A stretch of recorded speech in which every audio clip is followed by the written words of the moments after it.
मित्रों, मैं आज की इस विशेष प्रेस कॉन्फ्रेंस में आप सबका स्वागत करता हूं। आज की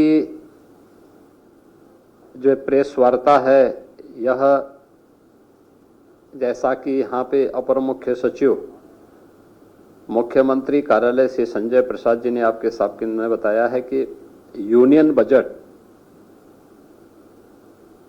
के बारे में देश की इकोनॉमी और देश की सबसे बड़ी आबादी के राज्य उत्तर प्रदेश पर इसका क्या असर पड़ने जा रहा है,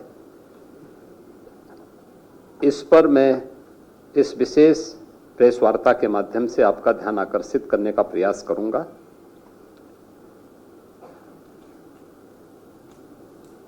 मैं सबसे पहले इस विजनरी बजट के लिए आदरणीय प्रधानमंत्री जी के प्रति आभार व्यक्त करता हूं और केंद्रीय वित्त मंत्री जी को मैं हृदय से धन्यवाद देता हूं कि पिछले 11 साढ़े 11 वर्ष के अंदर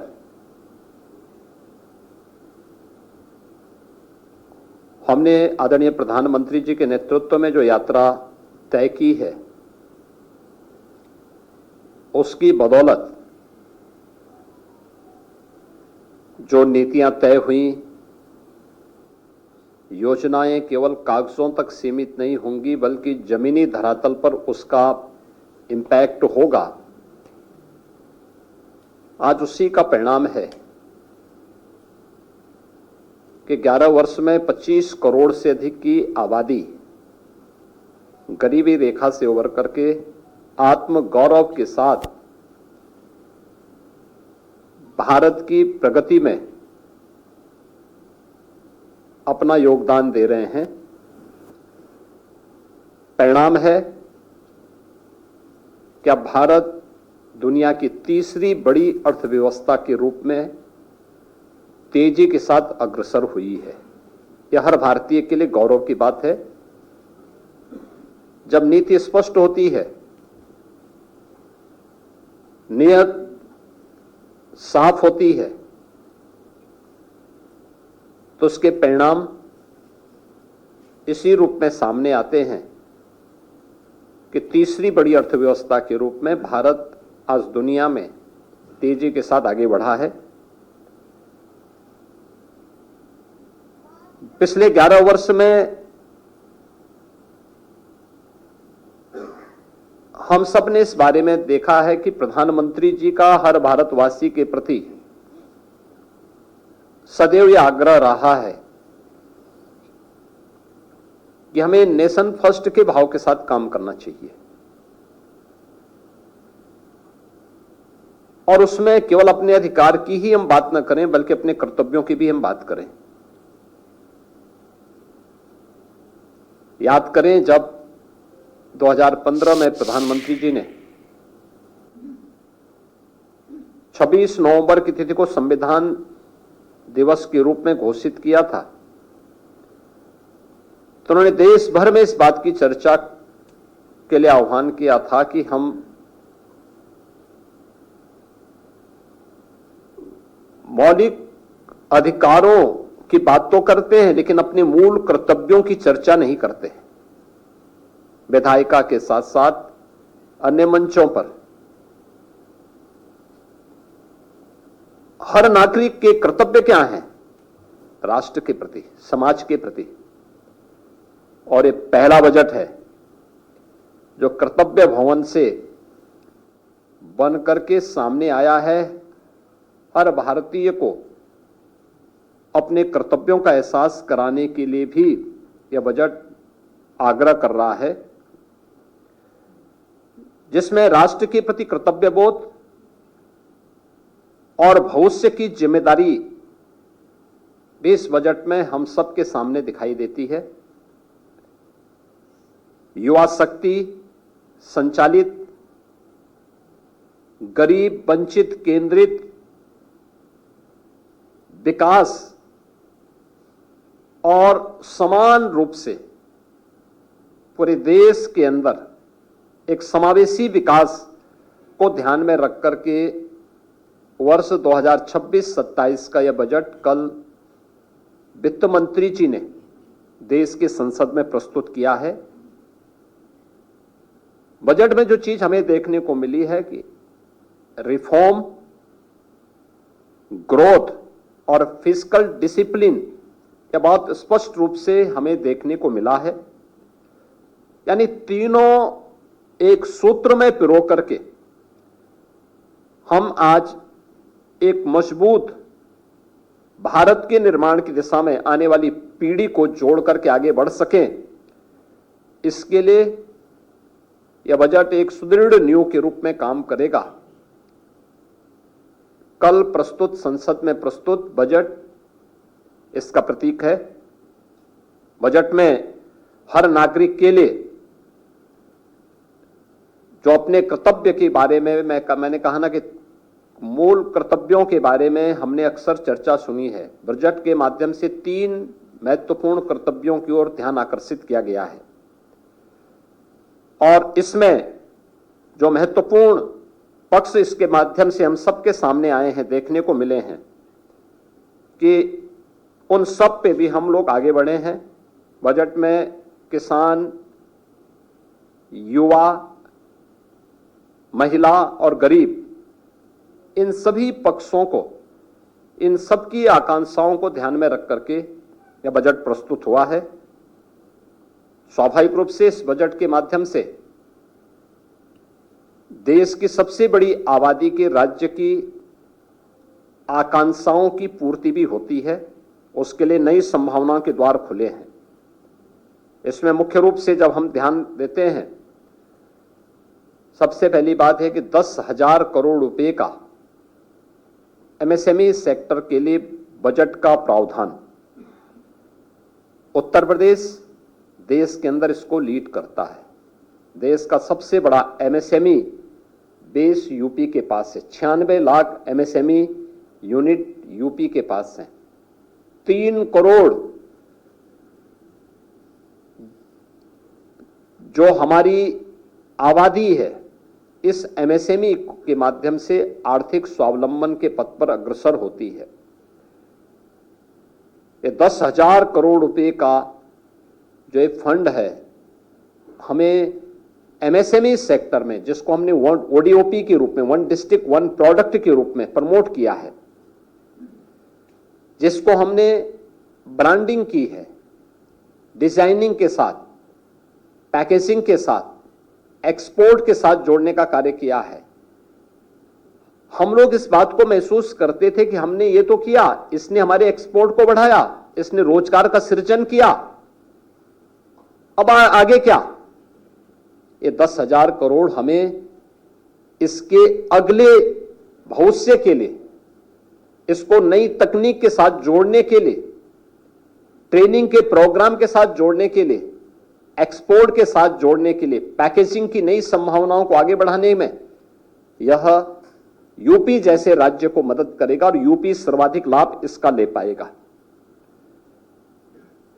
12,20,000 करोड़ का इंफ्रास्ट्रक्चर का जो फंड तैयार किया गया है, इसके लिए घोषणा की गई है। स्वाभाविक रूप से इसमें इंफ्रास्ट्रक्चर विकास का है, कनेक्टिविटी का है और भी अन्य सेक्टर को आगे बढ़ाने का, जिनमें 7 रेलवे के नए कॉरिडोर, दिल्ली वाराणसी, वाराणसी सिलीगुड़ी, ये 2 यूपी को प्राप्त हुए हैं। इन 2 नए रेलवे कॉरिडोर का लाभ यूपी की बेहतरीन रेल इंफ्रास्ट्रक्चर को, eastern and western freight corridor, ये दोनों यूपी से होकर के जा रहे हैं, जिसमें हमारा लॉजिस्टिक का सबसे बड़ा हब यूपी के अंदर तैयार हो रहा है। इसका लाभ यूपी को प्राप्त होगा। 20 वाटरवे जिनमें यूपी के अंदर देश का पहला वाटरवे, इनलैंड वाटरवे वाराणसी से हल्दिया के बीच में प्रारंभ हो चुका है। हमने वाराणसी, प्रयागराज और इसको यमुना जी में भी आगे बढ़ाने के लिए अपने प्रस्ताव तैयार किए हैं। अयोध्या से हल्दिया के बीच में वाटरवे को संचालित करने का प्रस्ताव, ऐसे ही राप्ती नदी, गोमती नदी, इन सब में भी ये संभावनाएं, और मेरा मानना है कि इन वाटरवे का उपयोग हम यहां पर भी कर पाएंगे। एक इस फील्ड में भी हमें एक नया वो मिला है। दूसरा, कार्गो मूवमेंट के लिए इससे हमें बढ़ावा तो प्राप्त होगा ही, लेकिन शिप रिपेयर इकोसिस्टम को तैयार करने के लिए वाराणसी और पटना में दो विकसित होंगे, तो वाराणसी का लाभ यूपी के वाटरवे, इनलैंड वाटरवे की सुविधा को और इस मूवमेंट को आगे बढ़ाने में लागत, जो कार्गो का और ट्रांसपोर्टेशन का जो लागत है उसको कम करने में इसके माध्यम से काफी हद तक मदद मिलेगी। इसके साथ ही जो 7 नए हाई स्पीड रेल कॉरिडोर घोषित हुए हैं, इसके दोनों, इसमें से 2 जो मैंने पहले भी कहा यूपी के अंदर प्राप्त हुए हैं। यूपी को इसके माध्यम से हाई स्पीड रेल कॉरिडोर पर, जिसमें 300 से लेकर 500 किलोमीटर पर आवर रेलवे की स्पीड होगी, इस स्पीड को यूपी में इसका लाभ होगा। इसके अलावा बायो फार्मा सेक्टर में जो यूपी की नई संभावना है, हम सब जानते हैं कि यूपी इस दिशा में नए सिरे से काम प्रारंभ किया है। अभी कल ही यूपी में हमारी फार्मा की एक कॉन्क्लेव भी है, यानी हम इसमें पहले से काम कर रहे हैं। ललितपुर में हम लोग लगभग 1200 एकड़ क्षेत्रफल में एक नया, वहां पे हम लोग बल्क ड्रग पार्क के निर्माण की कार्रवाई को आगे बढ़ाए हैं। गौतम बुद्ध नगर के यमुना अथॉरिटी में हम लोगों ने मेडिकल डिवाइस पार्क की कार्रवाई हमारे काफी एडवांस स्टेज में है, हम उसको आगे बढ़ा चुके हैं। इस पर हमारी कार्रवाई तेजी के साथ आगे बढ़ चुकी है। लेकिन 10,000 करोड़ का जो बायो फार्मा के लिए धनराशि की व्यवस्था की गई है, एक ग्लोबल बायोफार्मा हब बनाने की दिशा में भारत को तो मदद करेगा ही। यूपी जैसे राज्य जिनके पास पूरा होमवर्क है और जिसने इस पर तेजी के साथ अपनी कार्रवाई को आगे बढ़ाया है, और कल ही हमारा यहाँ पे फार्मा कॉन्क्लेव भी है जिसमें देश भर से इस फील्ड के स्टेक होल्डर लखनऊ में उपस्थित हो रहे हैं। यह हमें एक नई सुविधा आगे बढ़ाने के लिए मदद करेगा। भारत को एक डाटा सेंटर हब के रूप में स्थापित करने की दिशा में जो एक नए कदम बढ़ाने की दिशा में कार्य किए गए हैं, यह एक नई दिशा में हमें आगे बढ़ाएगा। खासतौर पर 22,000 करोड़ रुपए से अधिक के जो प्रदेश के अंदर हम लोग डाटा सेंटर की स्थापना का कार्य कर रहे हैं। यूपी के अंदर काफी बड़े पैमाने पे डाटा सेंटर के निर्माण की कार्रवाई तेजी के साथ आगे बढ़ी है। अब तक उत्तर प्रदेश ने इसमें 700 मेगावाट क्षमता के डाटा सेंटर यूपी में स्थापित किए हैं, और भारत सरकार ने इसके हब के रूप में स्थापित करने के लिए जो धनराशि आरक्षित की है, यह हमें काफी हद तक मदद करेगी। महात्मा गांधी ग्राम स्वराज योजना भी लॉन्च की गई है। आप सब जानते हैं कि देश के अंदर सबसे अधिक ग्राम पंचायतें यूपी के पास हैं। रूरल पॉपुलेशन देश के अंदर सबसे अधिक यूपी जैसे राज्य में निवास कर रही है।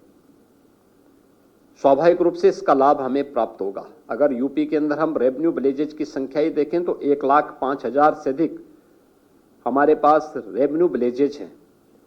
स्वाभाविक रूप से महात्मा गांधी ग्राम स्वराज योजना का लाभ यूपी को प्राप्त होगा। ग्रामीण उत्पादों को ग्लोबल मार्केटिंग नेटवर्क से जोड़ने में इससे मदद मिलेगी। जो हमारे कारीगर हैं उनके उत्पाद हैं उनको बेहतर मूल्य प्राप्त होगा। स्थानीय स्तर पर विकसित भारत जी राम जी के माध्यम से मार्केट विकसित करने में मदद मिलेगी। इसके माध्यम से उत्तर प्रदेश के अंदर जो 2.5 लाख बुनकर हैं उनके लिए गांवों के जो उद्योग हैं, खासतौर पर हमारा एमएसएमई सेक्टर बहुत बड़ा ऐसा है जो ग्रामीण क्षेत्र में काम करता है। वन डिस्ट्रिक्ट वन प्रोडक्ट के माध्यम से और विश्वकर्मा श्रम सम्मान और पीएम विश्वकर्मा के माध्यम से हमने उसको पहले ही प्रमोट किया है। यानी ये पूरा होमवर्क यूपी के अंदर पहले से हुआ है। तो स्वाभाविक रूप से महात्मा गांधी ग्राम स्वराज योजना के माध्यम से इसका लाभ यूपी को प्राप्त होगा और युवाओं को इसके माध्यम से आत्म स्वावलंबन की ओर बढ़ने में भी यह मदद इसके माध्यम से प्राप्त होगी। मित्रों,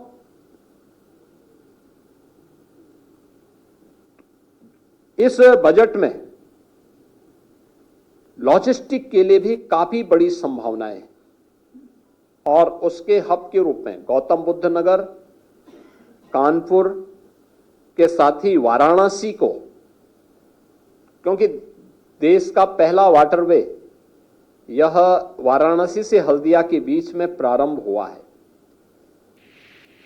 तो मल्टी मॉडल लॉजिस्टिक हब के रूप में वाराणसी को डेवलप करने की कार्रवाई को इससे गति मिलेगी और हमें वहां पर इन सभी चीजों को आगे बढ़ाने में इसके माध्यम से यूपी को प्राप्त होगी। यूपी के अंदर महिला कार्यबल को पिछले 9 वर्ष के अंदर हमने तेजी के साथ आगे बढ़ाया है। यानी जो पहले 12% था, आज वो 36% महिला कार्यबल यूपी के अंदर अलग अलग सेक्टर में कार्य कर रही है। पिछले बजट में प्रदेश को 7 ऐसे महिलाओं के लिए, कामकाजी महिलाओं के लिए हॉस्टल उपलब्ध हुए थे और हम धन्यवाद देंगे आदरणीय प्रधानमंत्री जी को कि इस बार उन्होंने हर जनपद में कामकाजी महिलाओं के लिए हॉस्टल की घोषणा की है। यूपी के 75 जनपदों का इसका लाभ प्राप्त होगा और यहां पर यूपी के अंदर जो वुमेन वर्कफोर्स है जिसको हमने 13%, 12%, 12-13% से बढ़ा करके 36% तक पहुंचाया है। शहरी क्षेत्र में उनके लिए छात्रावास रहने के लिए उपलब्ध हो पाएंगे, एक सुरक्षित आवासीय सुविधा उन्हें वहां पर उपलब्ध हो पाएगी। इसके अलावा छात्राओं के लिए शिक्षा में बराबर की गारंटी के लिए भी, छात्रावास के निर्माण के लिए भी एक नई गति प्राप्त होगी। मित्रों, आपने यूपी की इस स्ट्रेंथ को देखा होगा जिसमें टूरिज्म के एक नए हब के रूप में यूपी उभरा है। कल ही माघ मेले का एक चरण कल संपन्न हुआ है। माघ मेला केवल कल्पवासियों तक सीमित होता था। लाखों की संख्या में ही श्रद्धालु पूरे माघ मेले के अंदर दिखाई देते थे और इस बार आपने माघ मेले की सफलता को देखा होगा। यानी गवर्नमेंट थोड़ी भी फैसिलिटेट कर दे और सुरक्षा की बेहतर व्यवस्था कर ले, कैसे श्रद्धालु आते हैं। आपने देखा होगा पौष पूर्णिमा के दिन 1 करोड़ के आसपास श्रद्धालुओं ने स्नान किया था। मकर संक्रांति के दिन यह संख्या बढ़कर के 2.5 करोड़ तक पहुंची थी। मौनी अमावस्या के दिन यह संख्या बढ़कर के 4.5 करोड़ पार कर गई थी। वसंत पंचमी के दिन यह संख्या 3.5 करोड़ से ऊपर पहुंची थी और कल माघी पूर्णिमा को प्रयागराज में 2 करोड़ 10 लाख से अधिक श्रद्धालुओं ने, कल्पवासियों ने और पूज्य संतों ने त्रिवेणी में स्नान किया। यानी ये यूपी की संभावना है। गवर्नमेंट थोड़ा भी फैसिलिटेट करे और सुविधा सुरक्षा की उचित व्यवस्था कर ले तो कैसे हर एक केंद्र टूरिस्ट डेस्टिनेशन के रूप में स्थापित हो सकता है। प्रयागराज उसका उदाहरण है, काशी उसका उदाहरण है, अयोध्या उसका उदाहरण है, मथुरा वृंदावन उसका उदाहरण है, मां विंध्यवासिनी का धाम उसका उदाहरण है, बौद्ध परिपथ इसके उदाहरण हैं, और भी अन्य सेक्टर हैं जहां भी इसकी सुविधा प्राप्त हुई है। अब वह संख्या जहां लाखों थी वो करोड़ों में जा रही है, जहां हजारों में थी वो लाखों में जा रही है। हम धन्यवाद देंगे आदरणीय प्रधानमंत्री जी को और केंद्रीय वित्त मंत्री जी को कि इस बार उन्होंने 15 आर्कोलॉजिकल साइट्स को डेवलप करने के लिए बजट में प्रावधान किया है, जिसमें 2 ऐसे साइट्स यूपी के हैं जिनमें एक सारनाथ वाराणसी का और दूसरा हस्तिनापुर मेरठ का। ये भी 2 महत्वपूर्ण केंद्र जो आर्कोलॉजिकल साइट्स हैं, इनको डेवलप करने की दिशा में हमें मदद मिलेगी। इसके अलावा अन्य साइट्स जो भी इस प्रकार के होंगे, जो पौराणिक हैं, ऐतिहासिक हैं, इनको उसी तर्ज पर विकसित करने की दिशा में हमें एक सहायता मिलेगी और टूरिज्म को इसके माध्यम से और गति देने के लिए हमें इसके माध्यम से एक मदद मिल पाएगी। उत्तर प्रदेश के अंदर नोएडा हो, ग्रेटर नोएडा हो, यमुना अथॉरिटी हो, या यूपी के अंदर अन्य कार्य, सेमीकंडक्टर के एक नए हब के रूप में हम यूपी उभर रहा है। कल के बजट भाषण में माननीय वित्त मंत्री जी ने सेमीकंडक्टर पार्क से की जो घोषणा की है, यूपी इसका लाभ लेगा, क्योंकि देश के अंदर जिन 3 राज्यों ने अब तक इसमें अच्छा कार्य किया है उनमें से यूपी भी है। यूपी के अंदर पहले से ही कई प्रस्ताव प्राप्त हुए हैं, हमें इसके माध्यम से इसे आगे बढ़ाने में मदद मिलेगी। देश के अंदर टूरिस्ट गाइड को प्रोत्साहित करने के लिए भी जो कार्य प्रारंभ हुए हैं, 10,000 टूरिस्ट गाइड के प्रशिक्षण और उनके स्किल अप करने की दिशा में जो कार्य प्रारंभ होंगे, ये देश के अंदर अलग अलग पर्यटन केंद्रों में इसकी रैंकिंग जारी हुई है। यूपी के कई पर्यटन केंद्र इसके लिए हम लोगों ने तैयार किए हैं। स्वाभाविक रूप से युवाओं को व्यापक पैमाने पर रोजगार का सृजन इसके माध्यम से प्राप्त होगा।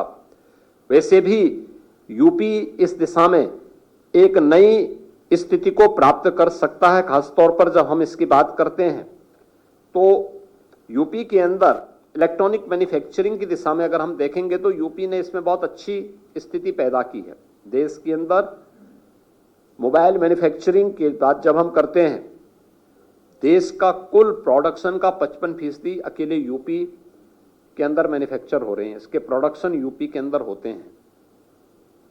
इलेक्ट्रॉनिक कंपोनेंट का 60% कंपोनेंट का मैन्युफैक्चरिंग यूपी कर रहा है। स्वाभाविक रूप से यूपी के अंदर अगर हम इलेक्ट्रॉनिक मैन्युफैक्चरिंग की बात करते हैं तो 2 लाख करोड़ का इलेक्ट्रॉनिक मैन्युफैक्चरिंग अकेले यूपी कर रहा है आज के दिन पे। तो यह इसका लाभ यूपी को प्राप्त होगा और यूपी इसमें एक नए रूप में केंद्र सरकार की इस योजना का लाभ लेने में सफल होगा। 5 लाख की आबादी के शहरों के खास इंफ्रास्ट्रक्चर के लिए भी बजट में घोषणा की गई है। हमारे पास 762 अर्बन बॉडीज हैं और इनमें से 225 हमारी अर्बन बॉडीज ऐसी हैं जिनकी आबादी 5 लाख या उसके ऊपर की है। 17 नगर निगम और बाकी जो नगर पालिकाएं हैं, इन नगर पालिकाओं की आबादी 5 लाख और उससे ऊपर की ही है। स्वाभाविक रूप से इस अर्बन इंफ्रास्ट्रक्चर का लाभ भी यूपी के शहरों को प्राप्त होगा और यहां पे हमें आधुनिक इंफ्रास्ट्रक्चर इसके माध्यम से खड़ा करने में मदद मिलेगी। डिस्ट्रिक्ट हॉस्पिटल की क्षमता को दोगुना करना, यूपी के अंदर हम 1 डिस्ट्रिक्ट 1 मेडिकल कॉलेज के लक्ष्य को प्राप्त करने की दिशा में आगे बढ़े हैं। ये डबल इंजन सरकार ने हेल्थ इंफ्रास्ट्रक्चर में पिछले 8-9 वर्षों में जो कार्य किया है उसका लाभ यूपी का नागरिक ले रहा है। डिस्ट्रिक्ट हॉस्पिटल, यह इसकी क्षमता विस्तार की मांग होती थी। स्वाभाविक रूप से 98 हमारे पास डिस्ट्रिक्ट लेवल के हॉस्पिटल हैं, क्योंकि कुछ जगह महिला और पुरुष अलग अलग डिस्ट्रिक्ट हॉस्पिटल हैं, तो इन सब की क्षमता को आगे बढ़ाने के लिए जो सहयोग प्राप्त होगा, इससे स्थानीय स्तर पर लोगों को काफी सुविधा प्राप्त होगी और हेल्थ इंफ्रास्ट्रक्चर को आगे बढ़ाने, सभी जनपदों में इमरजेंसी और ट्रामा सेंटर खोलने की सुविधा प्राप्त होगी। जो गोल्डन आवर है, उस गोल्डन आवर में अक्सर ट्रामा सेंटर के अभाव में बहुत सारे लोगों की जान जाती है, ये उसमें मदद करेगी और गोल्डन आवर का लाभ हम लेने में इसके माध्यम से उसके माध्यम से आम नागरिक को उसके माध्यम से मदद मिलेगी। बजट में समर्थ नाम से एक नई योजना शुरू की गई है, जिसके माध्यम से खेल उद्योग के साथ साथ खेल स्पोर्ट्स यानी स्पोर्ट्स के जो आइटम है उसके मैन्युफैक्चरिंग सेंटर को प्रोत्साहित करने के लिए भी इसकी घोषणा हुई है। यूपी में हमने 1 डिस्ट्रिक्ट 1 प्रोडक्ट में मेरठ को स्पोर्ट्स आइटम के मैन्युफैक्चरिंग के केंद्र के रूप में विकसित किया है और मुझे प्रसन्नता है कि यह बहुत तेजी के साथ आगे बढ़ा है। इसके अलावा आगरा और कानपुर ये लेदर क्लस्टर हैं हमारे, यहां पे भी स्पोर्ट्स की एक्टिविटीज के साथ ही इन चीजों को हम आगे बढ़ा रहे हैं। हमारा major Dhyanchand sports university Meerut में हम लोग अप्रैल मई तक उसको पूरा कर देंगे, उसका सत्र प्रारंभ हो चुका है। हम लोग हर डिविजनल हेडक्वार्टर पर एक स्पोर्ट्स कॉलेज के निर्माण की दिशा में भी आगे बढ़े हैं। हमने प्राइवेट एकेडमी को भी प्रोत्साहित करने के लिए उन्हें सहयोग करने की दिशा में कदम बढ़ाए हैं। स्वाभाविक रूप से ये समर्थ नाम की जो स्कीम है, इस स्कीम का लाभ यूपी को एक बड़े स्पोर्ट्स आइटम के मैन्युफैक्चरिंग के एक हब के रूप में स्थापित करने में इससे हमें मदद मिलेगी। स्पोर्ट्स प्रोडक्ट के में आत्मनिर्भर बनाने में उत्तर प्रदेश एक बड़ी भूमिका का निर्वहन कर पाएगा और इसको हम आगे बढ़ाने में कार्य कर पाएंगे। मित्रों, अभी हाल ही में जो वित्त आयोग की रिपोर्ट आई है, तो 16वें वित्त आयोग की रिपोर्ट में केंद्र से राज्यों को मिलने वाले टैक्स में एक सबसे बड़ा हिस्सा यूपी जैसे राज्य को प्राप्त होता है। यूपी की बड़ी जनसंख्या को देखते हुए ये 17% की एक बड़ी जिम्मेदारी अब यूपी के ऊपर आई है। यूपी को स्वाभाविक रूप से इसका लाभ होगा। इसके साथ ही मेडिकल टूरिज्म के और एलाइड हेल्थ के माध्यम से यूपी को उसके मेडिकल हब के रूप में स्थापित करने, इसके माध्यम से नए रोजगार के सृजन करने, 5 all India institute of Ayurveda की स्थापना की जो घोषणा की गई है, हम लोगों ने पहले से ही यूपी के लिए, वाराणसी के लिए इसकी डिमांड पहले से ही हम लोगों ने की है और मेरा विश्वास है कि यूपी को, वाराणसी को आयुर्वेद के लिए, क्योंकि भगवान धन्वंतरी का जन्म काशी में ही हुआ था, तो काशी से इसको आगे बढ़ाने में हमें मदद मिलेगी और यूपी के अंदर पिछले 8-9 वर्षों के अंदर हेल्थ इंफ्रास्ट्रक्चर को आगे बढ़ाने में जो मदद मिली है डबल इंजन सरकार के समय में, यह यूपी को हेल्थ टूरिज्म के एक नए केंद्र के रूप में विकसित करने में भी इसके माध्यम से मदद मिलेगी। भारत विस्तार याई कृषि प्लेटफॉर्म के माध्यम से किसान को उसकी भाषा में हम कृषि के बारे में अवगत करा सकें, उससे जुड़े हुए कुछ मामले जो भी रहते हैं उसी की भाषा में वो समझ सके, वह याई कृषि प्लेटफॉर्म के माध्यम से उसको बताने में मदद मिलेगी। कृषि संबंधी योजनाओं को आगे बढ़ाने में मदद मिलेगी।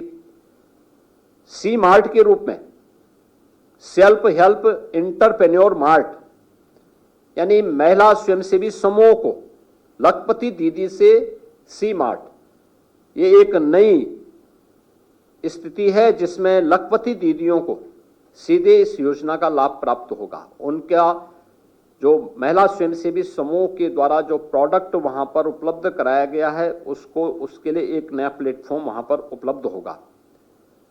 यह बजट मैं मुख्य रूप से कह सकता हूं कि यह एक नए भारत का नया उत्तर प्रदेश, और नए भारत के नए उत्तर प्रदेश में आज सड़क भी है और उसकी स्पीड भी है, निवेश भी है और विश्वास भी, पहचान भी है और उस पर एक आत्म गौरव का भाव भी, शासन भी है और उसका एक निर्णायक नेतृत्व भी है। मेरा मानना है कि जो हमारे पास इंफ्रास्ट्रक्चर के लिए, एक्सप्रेसवे के लिए, रेलवे कॉरिडोर के लिए, फ्रेट कॉरिडोर के लिए, लॉजिस्टिक के लिए और शहरी इंफ्रास्ट्रक्चर के लिए, हेल्थ इंफ्रास्ट्रक्चर के लिए बजट में जो कुछ भी घोषणाएं हुई इसका लाभ यूपी को प्राप्त होगा। लाखों की संख्या में यूपी के नौजवानों के लिए रोजगार की सुविधाएं प्राप्त होंगी। ये रोजगार की संभावनाएं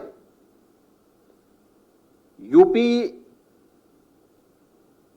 की युवा शक्ति को यूपी के अंदर ही अपनी प्रतिभा का लाभ प्रदान करने में मदद करेगी।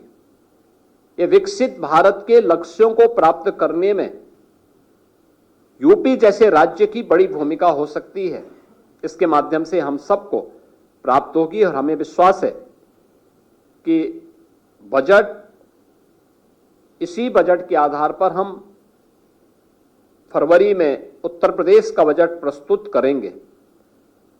स्वाभाविक रूप से डबल इंजन सरकार के इस बजट का लाभ देश की सबसे बड़ी आबादी को प्राप्त होगा और प्रधानमंत्री जी के विजन के अनुरूप विजन 2047 आत्मनिर्भर और विकसित भारत के संकल्पों को इस बजट के माध्यम से प्राप्त करने में हमें मदद होगी।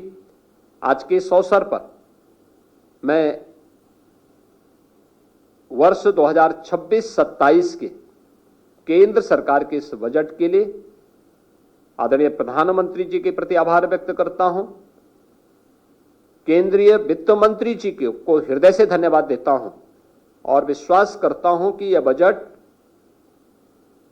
विकसित भारत और विकसित उत्तर प्रदेश के प्रधानमंत्री जी के विजन को आगे बढ़ाने में एक निर्णायक भूमिका का निर्वहन करेगा। धन्यवाद जी।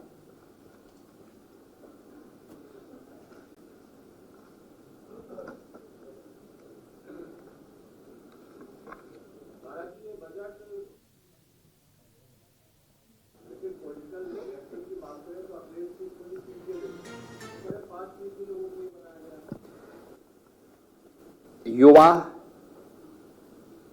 महिला, एमएसएमई सेक्टर में कार्य करने वाला जो गरीब है, जो लाखों लखपति दीदी सी मार्ट के माध्यम से लाभान्वित होंगे, जो युवा आधुनिक infrastructure, MSME sector, semi conductor, AI technology के माध्यम से लाभ प्राप्त करेगा, मेडिकल के हब के रूप में विकसित होने की संभावनाओं के साथ और रोजगार की नई संभावनाओं के साथ लाभ प्राप्त होगा, वह यूपी का युवा होगा। यूपी की लगभग 56 से 60% आबादी युवा है और वह इनका सर्वाधिक लाभ लेगा। हमें याद रखना होगा कि जो लोग इस बारे में बात करते हैं उनसे पूछा जाना चाहिए कि डबल इंजन की सरकार ने देश के अंदर 25 करोड़ लोगों को और यूपी के अंदर 6 करोड़ लोगों को आत्मसम्मान और आत्म गौरव के साथ आगे बढ़ने के लिए आगे बढ़ाया है, आत्म गौरव के साथ आगे बढ़ा है। आखिर यह कार्य उन्होंने अपने समय में क्यों नहीं किया? आखिर पीडीए तब भी रहा होगा, लेकिन उस पीडीए की चर्चा तब क्यों नहीं थी? तब केवल परिवार की चिंता क्यों थी?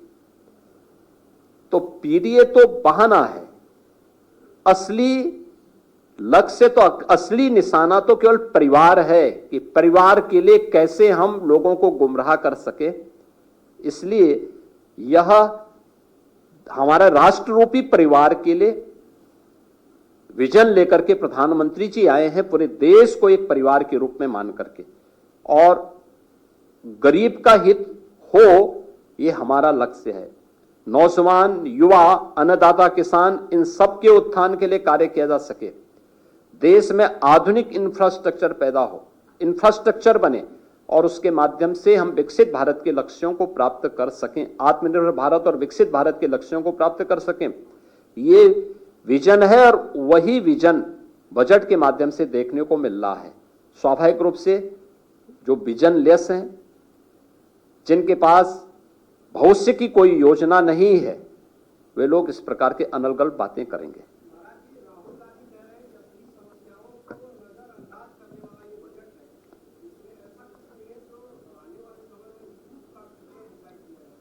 हमने बता दिया ना कि इसमें आज की नई इमर्जिंग टेक्नोलॉजी के साथ यूथ को जोड़ने का काम हो रहा है।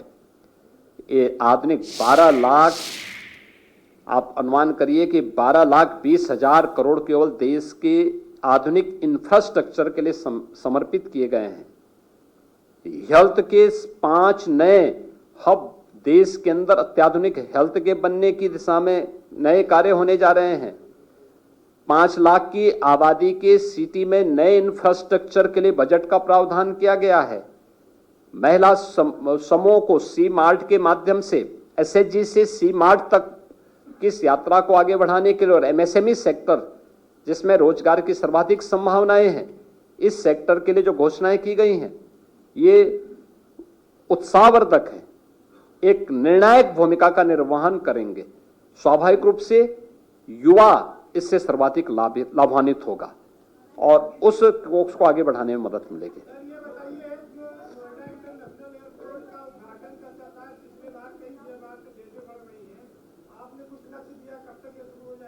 देखिए, हमारा तैयार है, एयरपोर्ट पूरी तरह तैयार है। उसमें इस एयरपोर्ट के लिए एरोड्रम लाइसेंस की कार्रवाई फाइनल स्टेज में है। मेरा मानना है कि हम लोग इस महीने आदरणीय प्रधानमंत्री जी के कर कमलों से हमारा प्रयास होगा कि इस एयरपोर्ट का हम लोग उद्घाटन करवा दें। काफी बड़ा आया है देश की रक्षा आवश्यकताओं की पूर्ति के लिए, और डिफेंस मैन्युफैक्चरिंग कॉरिडोर में धन्यवाद दूंगा आपको कि मैं इस बात को भूल गया था, लेकिन डिफेंस मैन्युफैक्चरिंग कॉरिडोर के लिए यूपी में 6 नोड हमारे विकसित हो रहे हैं। अब तक यहाँ पे काफी बड़े पैमाने पे लगभग 12,500 करोड़ रुपए के निवेश के प्रस्ताव आए हैं, जिनमें से काफी बड़े पैमाने पर वह जमीनी धरातल पर उतर चुके हैं। 40,000 युवाओं को अभी हमारे सभी नोड्स में, अलग अलग नोड में कार्य भी प्राप्त हुआ है, जिसमें